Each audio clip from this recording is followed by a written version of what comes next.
কুড়িগ্রামের সেই আলোচিত ঘটনা এখন আর শুধু দুই তরুণ তরুণীর ব্যক্তিগত গল্প নয়। কুড়িগ্রাম জুড়ে এখন একটাই আলোচনা, কবির হোসেন ও জুই আক্তারের ভালোবাসা। সামাজিক যোগাযোগ মাধ্যম থেকে শুরু করে গ্রামের চায়ের দোকান সর্বত্র এখন দুইজনকে নিয়ে চলছে আলোচনা। ভাইরাল হওয়া সেই ভিডিওতে দেখা যাচ্ছে ইউনিয়ন পরিষদে বিচার বসানো হয়েছিল তাদেরকে আলাদা করার জন্য।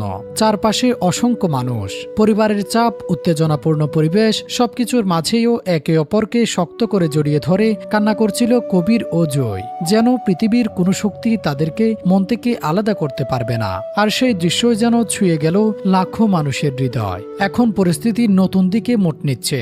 স্থানীয় অনেক মানুষ বলছেন এই দুইজনের সম্পর্ককে জোর করে ভেঙে দেওয়া ঠিক হয়নি, বরং ইসলামী শরীয়তের নিয়ম মেনে যেহেতু তারা সম্পর্ক গড়েছিল, তাহলে তাদের একসাথে থাকার সুযোগ দেওয়াই উচিত। জানা গেছে খুব শীঘ্রই কবির হোসেনের বিরুদ্ধে দায়ের করা মামলা প্রত্যাহার এবং তার বৈধ স্ত্রী জুই আক্তারকে তার কাছে ফিরিয়ে দেওয়ার দাবিতে মানববন্ধনের আয়োজন করতে যাচ্ছে এলাকাবাসী।